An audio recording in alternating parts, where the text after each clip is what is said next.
Brian Crombie back on Brian Crombie Radio Hour on Saturday Night 6. I wanted to finish tonight with a couple of comments about the interview that I just saw. We were talking about roots and how critically important it is to understand your roots, and also about how history can repeat itself. And there was a certain amount of the conversation where we were talking about fascism, like, or authoritarianism, and anti-Semitism, and how those kinds of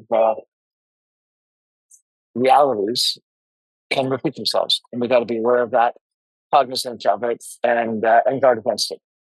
And I want to make a couple of comments. I think that in regards to roots, it's really helpful to understand your roots. And there's lots of families that are Christian, Jewish, and some Muslim, some mixture of races, from different ethnicities, and I think that's really helpful because whenever there's intermarriage, whenever there is an appreciation for the cultures, for the religions, for the races, there's a lot more peace. And I think that as we talked about, the Poles and the Ukes used to hate each other, used to have wars, the boundary went back and forth, and now Poland is one of the biggest supporters of Ukraine that you can imagine.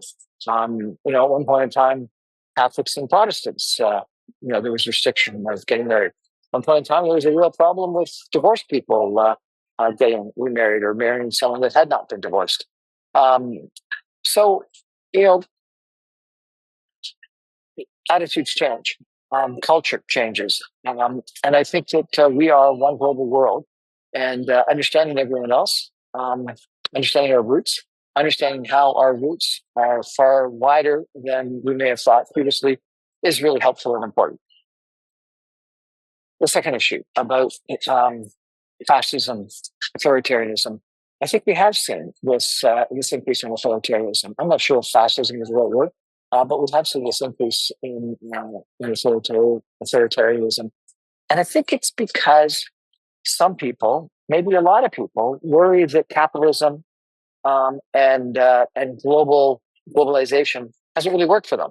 And so therefore this appeal of someone who sells them that they can make their lives better is appealing.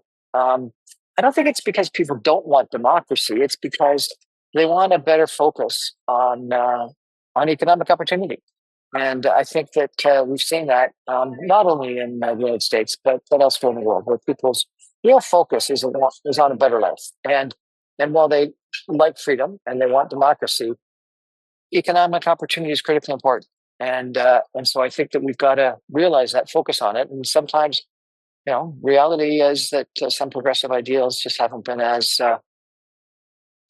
electorally attractive as taking home more money in your paycheck and economic. I was at a conference today, and it was interesting. People were talking about Trump and the impact on development. And the comment from a couple of people was that people have greater confidence in economic growth, greater confidence in the economic opportunities that they have in the Midwest of the United States, elsewhere in the United States, maybe not in Canada. But confidence in economic growth can be a self-fulfilling fact. And so I think that that's important. And while I may not agree with a lot of what he said, and frankly think that some of the cases against him should have gone forward, the fact that he's got that economic confidence instilled in people, I think is important and should be appreciated.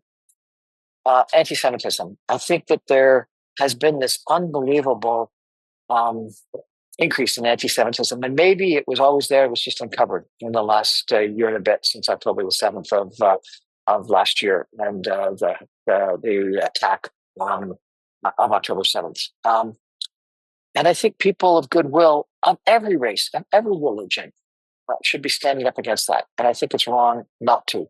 I think Islamophobia is wrong. I think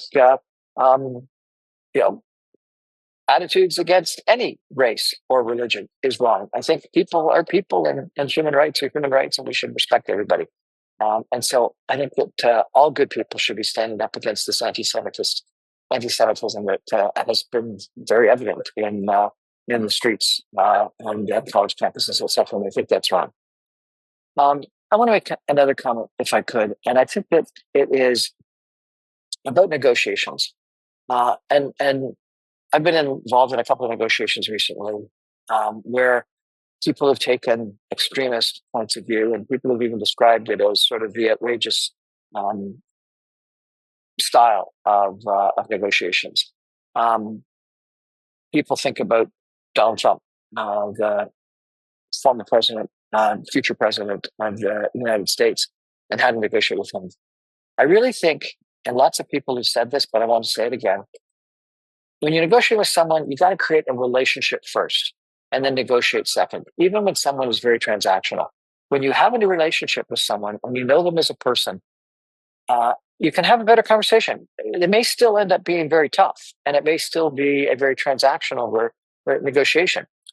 But I think that Prime Minister Justin Trudeau did the right thing, going down, breaking bread, sharing hopefully some wine, and having an evening with Donald Trump and Mar-a-Lago. I think that's the right thing to do. I think the right thing to do when you're negotiating with someone, even if someone's being, in your perception, unreasonable, is to get to know them, get to know where they're coming from, get to know their motivations, get to know and understand what they're all about. And so I'm not saying that I'm supporting authoritarianism or any other of these attitudes that are wrong, but I am saying everyone deserves some respect. Everyone deserves to be treated like human beings. And if you want to have a good negotiation with someone or a good discussion with someone, the best thing to do is to get to know them, treat them as a person. Don't break bread with them. Anyway, just a few thoughts to end tonight's discussion, which I thought was really interesting, where this author really grew a lot by understanding where she came from, understanding what her roots were, understanding the motivations of her grandparents to both want to leave their home country and then also want to come back. So even when their country was anti-Semitic and or anti-democratic and wanted to kick them out, they still had this incredible connection to their home country. And I think lots of us do. And I think that's good. I think when it gets to ethnocentricity and we think that we're the only country that's any good, that's wrong.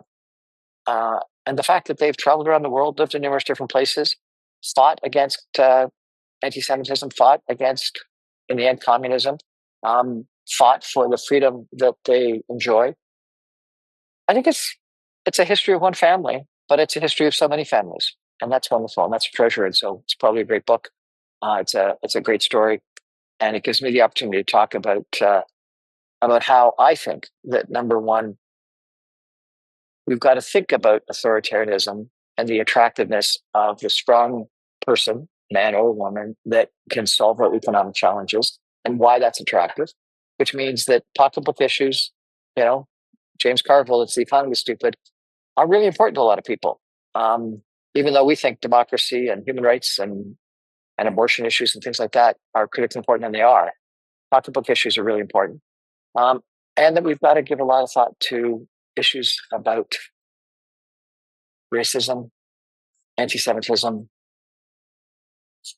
and how in our society today, for some reason, things that people may have thought but not done anything about, for some reason they're feeling comfortable chanting on street corners, and that's wrong. Frankly, it's wrong that they even thought that, but it's wrong that they're chanting on street corners and protesting and taking out of college campuses and streets. And good people have got to fight back against that. That said, even when someone has attitudes and has taken a position to disagree with, try to see them as a person, try to listen to them, try to establish a relationship with them. I think that's critically important. I think that one of the biggest mistakes that our Prime Minister or Prime Minister made is not listening to the people in the truck convoy. He may not have, and I may not have agreed with their position, but it was a lot of people, and they were citizens of our country. They deserve to be listened to. Listen to people, even if you disagree with them. Establish a relationship with them. Break bread with them. Get to know them. And then, negotiate hard. Thanks for joining me. That's our show for tonight. I'm on every Monday through Friday at 6 o'clock on 960 a.m. Stream me online or go to my website, briancrombie.ca, and check out some of my past shows. Thanks, everybody. Good night.